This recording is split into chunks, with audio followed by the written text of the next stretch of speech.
The Assembly will now hear L'Assemblée maintenant va entendre une déclaration de son Excellence Valerius Strelet, Premier ministre de la République du Moldova. Je prie le protocole d'accompagner son Excellence. I have great pleasure in welcoming the Prime Minister of the Republic of Moldova, Je voudrais saluer le Premier ministre de la République du Moldova et lui demander de prononcer son discours devant l'Assemblée générale. Mr. President, Monsieur le Président, Excellences, Mesdames et Messieurs les délégués, c'est un honneur et un plaisir pour moi que de représenter mon pays pour la première fois à cette haute tribune et de prononcer cette allocution alors que nous fêtons l'anniversaire de l'Assemblée générale. Monsieur le Président, le 70e anniversaire de la signature de la Charte est pour nous l'occasion de tirer des enseignements du passé, de réfléchir sur les voies et moyens pour faire face aux défis d'aujourd'hui et de demain et pour construire ensemble un avenir meilleur pour les générations de demain. Nous sommes tous fiers de ce qu'aujourd'hui l'ONU reste le chef de file de la paix et de la sécurité, du développement durable et des droits de l'homme. L'organisation reste également au cœur d'un multilatéralisme efficace et la confirmation en est le document final du sommet de l'ONU sur l'adoption du programme de développement de l'après 2015, il y a quelques jours ici à New York. J'ai le plaisir de souligner à cet égard que tout au long du processus préparatoire et pendant le sommet, la République du Moldova a promu l'adoption de la nouvelle feuille de route sur le présent et l'avenir de notre planète. L'intégration des piliers économiques, sociaux et environnementaux dans le nouveau programme cadre est la clé d'un vieux problème débattu au fil des ans à l'ONU et qui concerne la nature du développement durable et la façon dont on peut le concrétiser. Avec le nouveau programme à l'horizon 2030, l'ONU et ses États membres empruntent la voie d'un modèle avancé de développement durable pour l'humanité qui éliminera la pauvreté, les inégalités et combattra les changements climatiques. Nous appuyons les initiatives de l'ONU et de ses États membres, les actions qu'ils prennent pour trouver des solutions au changement climatique par des mesures ambitieuses de promotion de l'énergie propre au niveau national et international, de l'électricité propre, pardon. Nous pensons que si tout le monde s'y met, la probabilité est plus grande d'atteindre l'objectif et de créer un monde meilleur. La République du Moldova apporte à l'effort sa propre contribution. Les objectifs de développement durable ouvrent un chapitre important dans le programme de gouvernance pendant des années à venir. Parmi de nombreuses entreprises, nous visons à accroître à 20% d'ici à 2020 le ratio de consommation nationale d'énergie imputable aux sources d'énergie renouvelables. Nous sommes engagés à promouvoir l'économie verte également. Mon pays est en train de ratifier la stratégie de développement à faible émission et pendant la conférence de Paris, la République du Moldova a l'intention d'appuyer les mécanismes de l'Union européenne pour atteindre ces objectifs. De plus, la mise en œuvre de l'accord d'association Moldova-Union européenne passé l'année dernière à Bruxelles, ainsi que la mise en place de la zone de libre-échange effectif et global, sont des éléments qui représentent une direction stratégique qui va compléter nos efforts de développement durable. Le programme de l'Union européenne et les engagements au titre de l'ONU vont main dans la main et incarnent notre adhésion au principe de l'universalité des objectifs, des responsabilités vis-à-vis du développement et de la paix, en faisant nôtre les valeurs européennes essentielles et le renforcement de nos partenariats dans la région. Le premier anniversaire de l'accord d'association avec l'Union européenne nous permet d'affirmer que les progrès enregistrés dans les différents domaines confirment une fois de plus que la République de Moldova a fait le bon choix, celui de l'intégration européenne. La mise en œuvre progressive de l'accord d'association et la création de cette zone de libre-échange effectif et globale nous rapprochent de l'Union européenne politiquement et économiquement et nous a aidés à progresser dans le développement et la modernisation du pays et de la société moldave dans le plus pur esprit des valeurs européennes et universelles. Compte tenu de sa situation géographique et de ses dimensions, la République du Moldova ce n'est pas souvent qu'elle arrive à influencer l'agenda international. Mais notre expérience de gestion des migrations, acquise pendant la mise en œuvre du plan d'action pour la libéralisation du régime des visas et le partenariat pour la mobilité, nous ont permis de faire entendre une voix importante dans le Forum mondial pour les migrations et le développement et dans les discussions du programme de développement de l'après 2015. Toutefois, il nous reste encore beaucoup à faire. Nous réitérons l'engagement auquel a adhéré la République du Moldova de poursuivre les réformes et de faire entrer notre pays dans la grande famille européenne.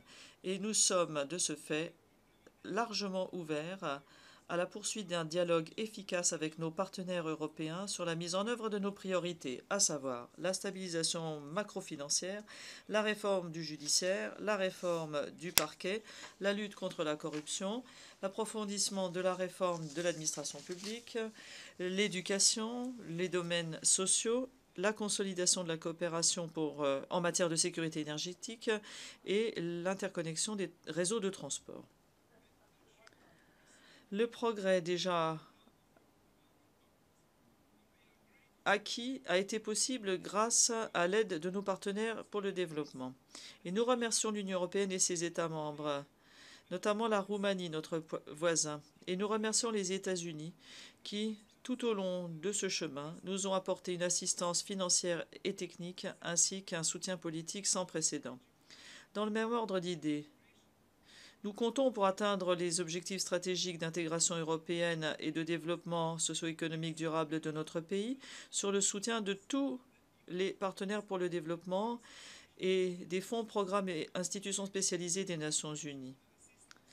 Et à cet égard, la coopération et l'assistance et les programmes d'assistance du Fonds monétaire international et de la Banque mondiale sont d'une importance sans pareille pour mon pays. Nous sommes convaincus qu'avec le soutien et l'aide de nos partenaires pour le développement, nous allons emprunter la trajectoire de l'intégration de façon déterminée.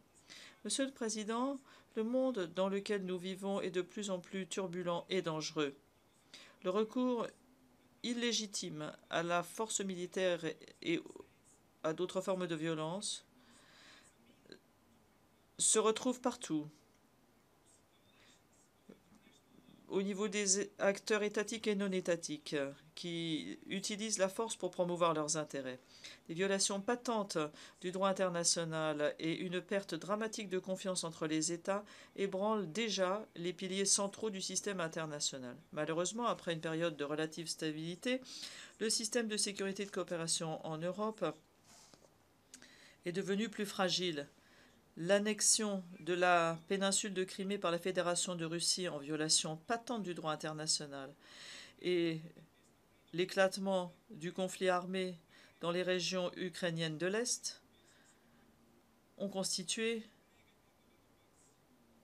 un défi majeur pour la paix et la sécurité internationale.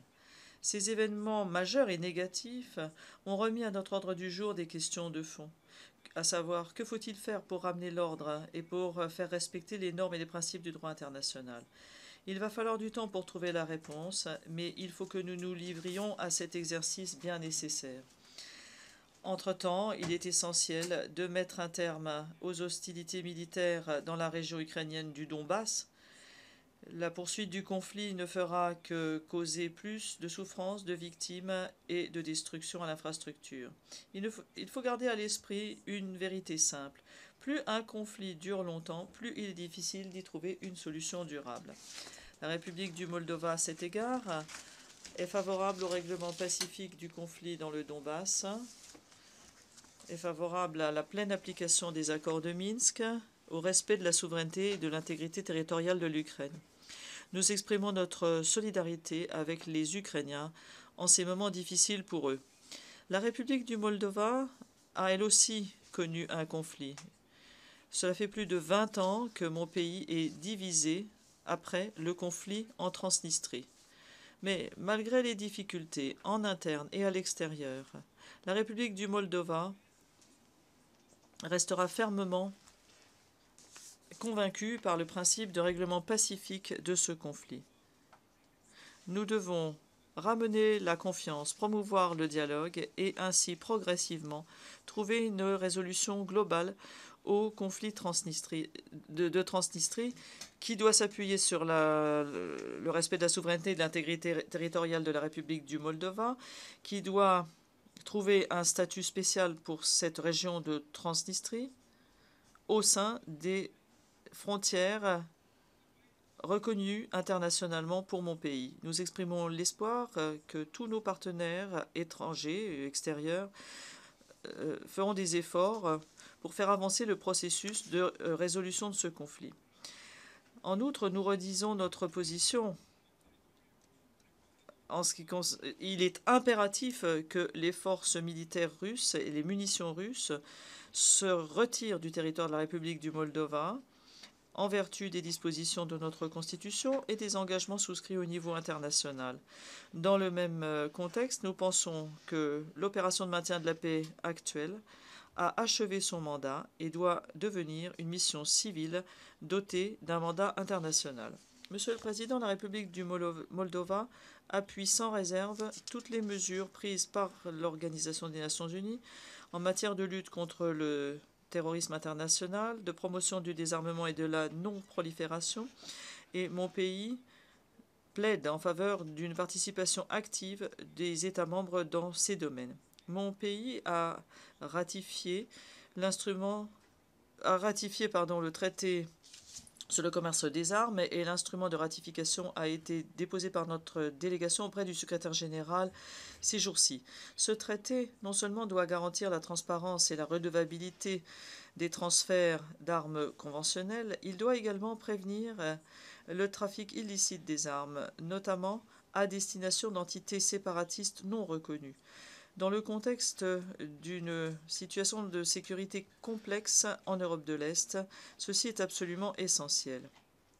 Nous sommes convaincus que la détérioration de la sécurité dans notre région exige un mécanisme effectif de maîtrise des armes légères et de petit calibre, et conscient de cela, nous avons commencé à mettre en œuvre le programme d'action des Nations Unies sur les armes légères et de petit calibre, et nous avons appuyé les résolutions pertinentes du Conseil de sécurité en la matière. Et nous pouvons dire fièrement aujourd'hui que depuis 3 ans, et avec le soutien de nos partenaires, nous avons réussi à détruire tous nos stocks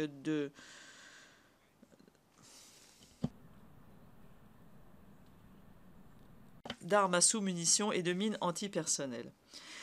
Nous partageons également les préoccupations de la communauté internationale face à l'émergence de nouvelles menaces terroristes pour nos valeurs démocratiques, les droits de l'homme et la paix mondiale.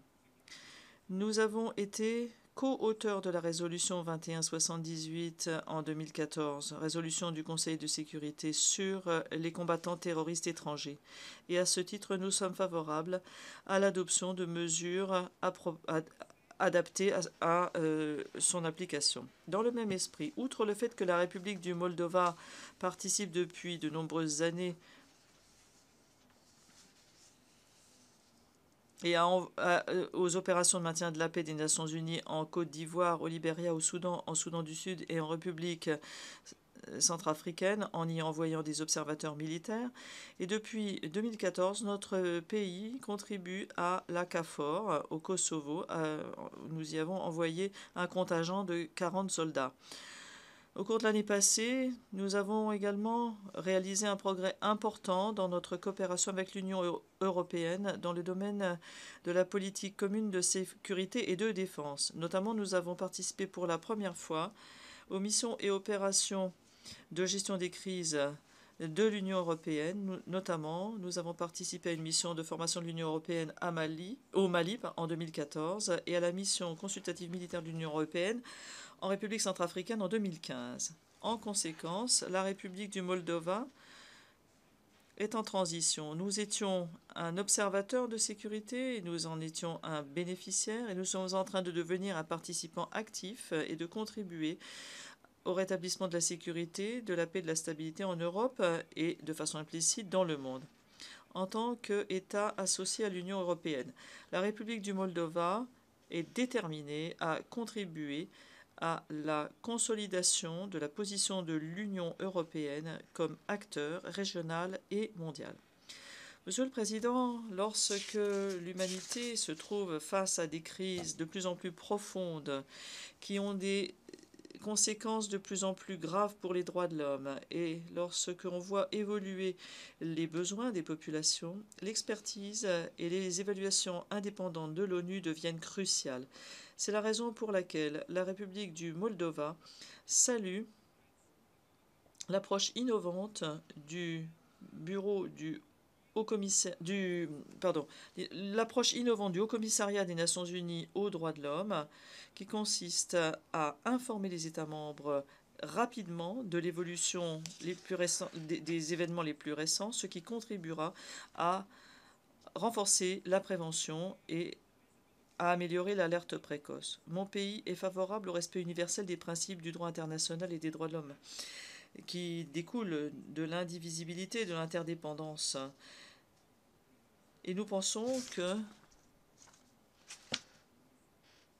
il est absolument essentiel qu'il y ait des mécanismes de réaction réelle, rapide, efficaces en matière de respect de promotion des libertés fondamentales, sans aucune exception.